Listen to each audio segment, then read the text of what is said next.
Spring 23 में मेरी assessment के मुताबिक कैसे कैसे कोर्स के अंदर पेपर आ सकता है, हमारी कोर्स आउटलाइन क्या कहती है, इन चीज़ की दोनों चीज़ों की बातें हम करते हैं। 3 ग्रेड हैं बच्चों हमारे कोर्स के अंदर: cost associated with production, cost flow, और तीसरा है cost management planning and decision. और जो वेटेज है इसकी वो नॉर्मली एग्जामिनर काफ़ी हद तक फॉलो कर रहा होता है। 35 से 45 मार्क्स, 20 से 30 मार्क्स, 30 से 40 मार्क्स। अब सीएमए में चूंकि क्वेश्चंस बहुत ज़्यादा इंटर रिलेट होते हैं, मसलन फैक्ट्री ओवरहेड ने डिसीजन मेकिंग में भी इस्तेमाल होना है और बहुत सारी जगहों पर इस्तेमाल होना है, तो चीज़ें लाजमी नहीं है कि जी उसी ग्रिड के अंदर ही 100% टेस्ट हो रही हों, दूसरे ग्रिड में भी जा सकती हैं, खुद ब खुद दूसरे क्वेश्चन में जम भी हो सकती हैं, हम ऐसे कह सकते हैं। अब सबसे स्मॉलर ग्रिड है हमारा 20 से 30 मार्क्स। इसको सबसे आसान है प्रेडिक्ट करना कि इसके अंदर कितने टॉपिक्स हैं और कैसे क्वेश्चन बन सकता है, पॉसिबल क्या हो सकता है। Minimum 20, maximum 30 marks. तो सेकंड ग्रिड के अंदर अगर हम आए 20 से 30 मार्क्स, ये वाला कॉलम आपका मैक्सिमम जो टेस्टिंग लेवल है वो वाला है, और ये मेरे नज़दीक एक्सपेक्टेड का क्वेश्चन का है। अब इसमें वेरिएशन आ सकती हैं, मैंने इसलिए डिस्क्लेमर दिया हुआ है कि सिर्फ और सिर्फ मेरी इस एस्टीमेशन के ऊपर रिलाय नहीं करना। हमारा कोर्स मुकम्मल 100% होना ही ज़रूरी है और हम रिवीजन में भी मुकम्मल ही करेंगे इंशाल्लाह। कॉस्ट फ्लो के अंदर एक प्रोसेस कॉस्टिंग का चैप्टर, जिसके अंदर आपकी एक अक्सर औकात क्वेश्चन होता है जिसमें प्रोसेस कॉस्टिंग के अंदर जॉइंट एंड बाय प्रोडक्ट आ जाती है और एक without joint and by product आ जाती है। एक है टॉपिक डायरेक्ट कॉस्टिंग का, तीसरा टॉपिक है वेरिएंस का, चौथा topic in itself cost flow का हो सकता है। कॉस्ट फ्लो का टॉपिक हिस्टोरिकली टेस्ट नहीं हुआ, अरसे से टेस्ट नहीं हुआ, तो किसी भी वक्त ये चीज़ सर के ऊपर आन पड़ सकती है, लेकिन इसको सिर्फ और सिर्फ एक दिन आप खुद गो थ्रू कर लें तो ही कोई मसला नहीं है इसका। बाकी 3 टॉपिक्स की बात करें तो 3 टॉपिक्स में से प्रोसेस कॉस्टिंग भी बहुत इंपॉर्टेंट है और वेरिएंस एनालिसिस भी बहुत इंपॉर्टेंट है। अब अगला मसला है कि ऑटम 22 की अटेम्प्ट में इसमें से भी 15-16 मार्क्स का क्वेश्चन पूछा गया है, इसमें से भी 15 मार्क्स का क्वेश्चन पूछा गया, मींस वो इसकी मैक्सिमम लिमिट पर गया है। अब मेरे नज़दीक वो इसकी मैक्सिमम लिमिट पर अगर जाता है तो वो एक बड़ा क्वेश्चन बनाएगा। अब उसने किया क्या है, इसके दोनों बड़े क्वेश्चन यहां से उठाए हैं पिछली अटेम्प्ट में, 2 बड़े क्वेश्चन यहां से उठाए हैं, तीसरा बड़ा क्वेश्चन उसने डिसीजन मेकिंग का उठाया था, और बाकी सब के अंदर तजर्बाती तौर के ऊपर उसने शॉर्ट क्वेश्चन दिए। मसलन उसने एक और काम किया पिछली अटेम्प्ट में, उसने EOQ का भी क्वेश्चन दिया, उसने इसका भी क्वेश्चन दिया और दोनों 7-8 मार्क्स के दे दिए। यूं उसने यहां से क्या किया, 15 मार्क्स इस एक टॉपिक में से भी टेस्ट कर लिए 2 शॉर्ट क्वेश्चन बनाकर। फिर उसने एक और तजर्बाती तौर पर काम ये किया कि उसने फैक्ट्री ओवरहेड के ऊपर गया, यहां से मार्क्स तो पूरे करने हैं, उसने क्या किया, मैन्युफैक्चरिंग ओवरहेड के अंदर एक क्वेश्चन इसका बनाया 7-1 मार्क्स का, एक क्वेश्चन यहां से इसमें से बनाया, तो 7-8 मार्क्स के यहां से क्वेश्चन एक टॉपिक में से उसने पूछ लिए। किसमें? ऑटम 22। लेबर का क्वेश्चन उसने पूछा और लेबर का क्वेश्चन उसने इस सिस्टम में से यहां से 8 मार्क्स का पूछा, तो ये उसने तजर्बा किया है इस दफा, और आसान पेपर होने के बावजूद फेलियर बहुत ज्यादा थी। अब मेरे नजदीक वो ये तजर्बा नहीं करेगा दोबारा से और वो इस ग्रिड को मैक्सिमम पे नहीं लेके जाएगा, मींस दो बड़े क्वेश्चन नहीं पूछेगा। एक बड़ा क्वेश्चन पूछेगा, दो में से एक चीज पूछ सकता है, या प्रोसेस में से एक बड़ा क्वेश्चन बना दे या वेरिएंस में से एक बड़ा क्वेश्चन बना दे। एक और चीज आप लोगों के साथ शेयर कर दूं, पिछली अटेम्प्ट के अंदर रफली 12-13 मार्क्स की थ्योरी भी थी। हर क्वेश्चन के अंदर उसने कोई ना कोई थ्योरी रिलेट की हुई थी। एफओएच के अंदर 2 मार्क्स की थ्योरी, फिर दूसरे क्वेश्चन में एफओएच के अंदर 2 मार्क्स की थ्योरी, ईओक्यू के अंदर उसने 2 मार्क्स की थ्योरी, 3 मार्क्स की थ्योरी। तो थ्योरी के ऊपर भी उसने अच्छा खासा रिलाई किया। 13-14 मार्क्स की अगर स्टूडेंट्स की थ्योरी याद नहीं है तो बस फिर वो क्या करते हैं, फिर काम क्या हो जाता है, गड़बड़ हो जाता है। अगली चीज है वो वेरिएंस और प्रोसेस का एक मिक्स क्वेश्चन भी बना सकता है। वो वेरिएंस को और दूसरे चैप्टर्स को भी मिक्स क्वेश्चन बना सकता है। प्रोसेस कॉस्टिंग को डिसीजन मेकिंग के अंदर उठाकर लेकर जा सकता है। इंटर रिलेटेड चीजें बहुत ज्यादा हैं, वो कुछ भी कर सकता है, इसको दूसरी जगह पर लेकर जाकर टेस्ट कर सकता है, पॉसिबल है उसके लिए। डिसीजन मेकिंग के साथ प्रोसेस कॉस्टिंग को एड अप कर दे, कोई प्रॉब्लम वाली बात नहीं है उसके लिए। टारगेट कॉस्टिंग को वो मिक्स कर सकता है डिसीजन मेकिंग के साथ। वो टारगेट कॉस्टिंग को और टॉपिक के साथ मिक्स कर सकता है। वो प्रोसेस कॉस्टिंग और टारगेट कॉस्टिंग का एक मिक्स क्वेश्चन बना सकता है। तो डिपेंड करता है कि वो क्या करता है। अगर वो इसके ऊपर मैक्सिमम पर जाता भी है तो मेरे नज़दीक एक बड़ा क्वेश्चन बनाएगा, इधर प्रोसेस और वेरिएंस। वो दोबारा से इसके अंदर से रेपिटेशन बड़े क्वेश्चन की नहीं लेकर आएगा। अब अगर एक बड़ा क्वेश्चन मैं अज्यूम करता हूं प्रोसेस में से बना देता है, क्योंकि प्रोसेस में से ज्यादा क्वेश्चन हिस्ट्री में नजर आते हैं, वेरिएंस में से उससे क्या ले 5% कम नजर आते हैं, अदरवाइज दोनों क्वेश्चन बहुत ज्यादा नजर आते हैं।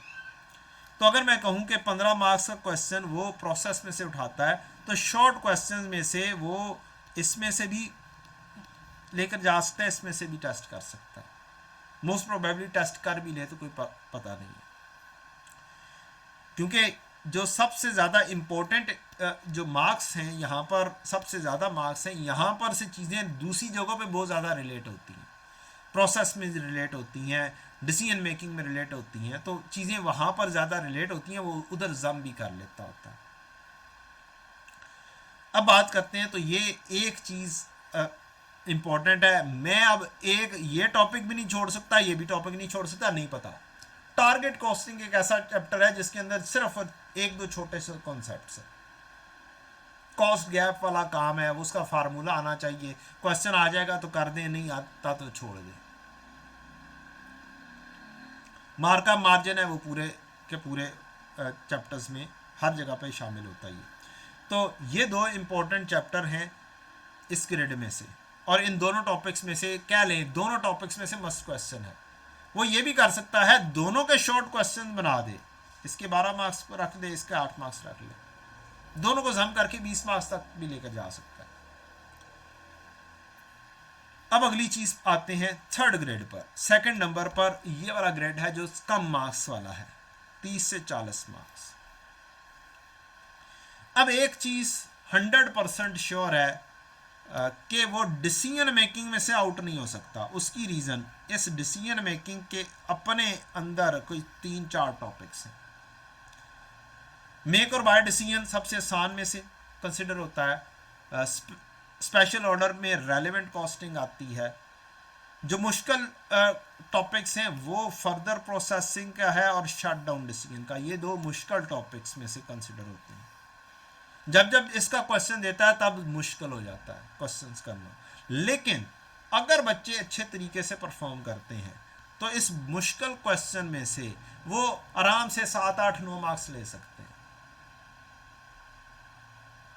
तो हमें मुश्किल में से अगर 40% भी मिल जाए तो कोई मुश्किल वो फेलियर का कोई मसला नहीं है, हमें 40% भी काफ़ी है।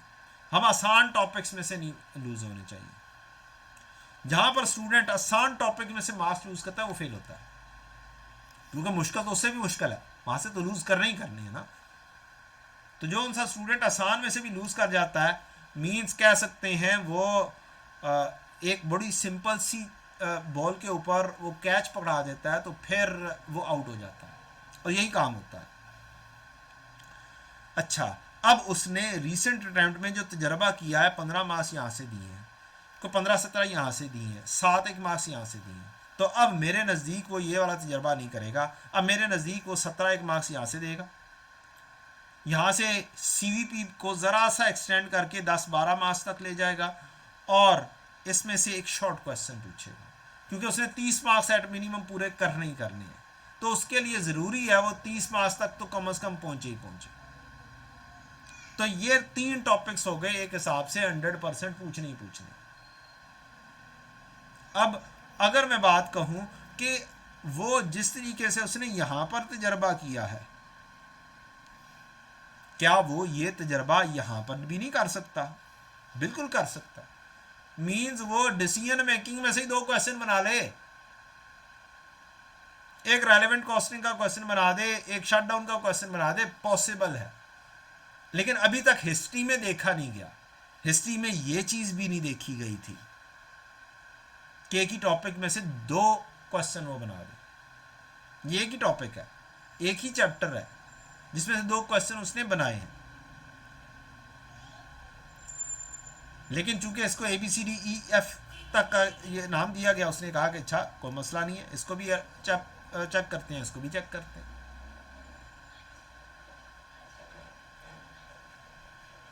तो ये चीज़ आपकी मैंने बता दी। अब ये वाला टॉपिक समझ लें कि इनमें से 3 टॉपिक्स हैं, तो 3 को साइडलाइन करना पॉसिबल हमारे लिए नहीं। मैं वो इम्पोर्टेंस बात कर रहा हूँ जो हमारी एग्जिस्ट करती है। स्टूडेंट क्या करता है?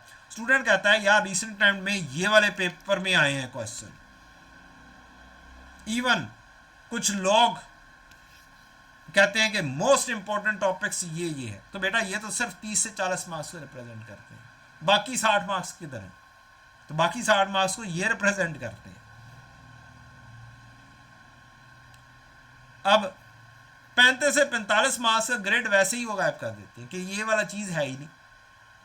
अब यहां पर अगर मैं बात करूं इस ग्रेड की, पहले ग्रेड की, तो अगर रीसेंट अटेम्प्ट को मैं एनालिसिस करूं तो उसने सिर्फ और सिर्फ आपके FOH को टच किया और लेबर को टच किया। उसने ना मार्जिनल एब्जॉर्प्शन को टेस्ट किया, ना ही उसने इन्वेंटरी को टेस्ट किया। तो मेरे नज़दीक अब वो आपकी एक्टिविटी बेस्ड कॉस्टिंग को मार्जिनल या एब्जॉर्प्शन कॉस्टिंग के साथ मिक्स करके एक बड़ा क्वेश्चन दे देगा।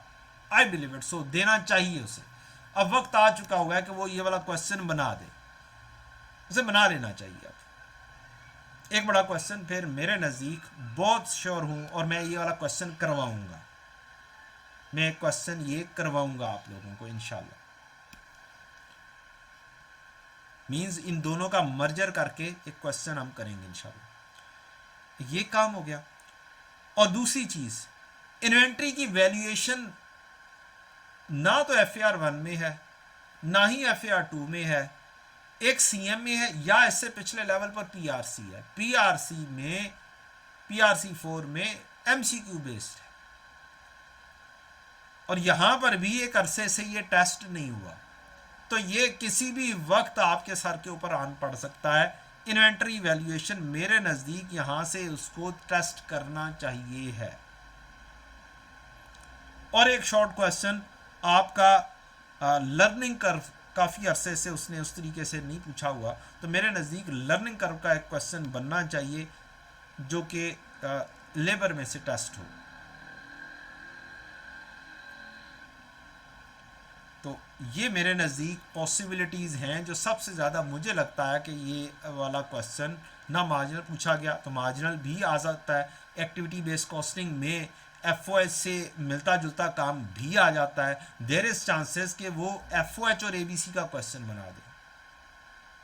वो शॉर्ट क्वेश्चन में से भी बन सकता है, लॉन्ग क्वेश्चन में से भी बन सकता है, कोई 100% वो नहीं है।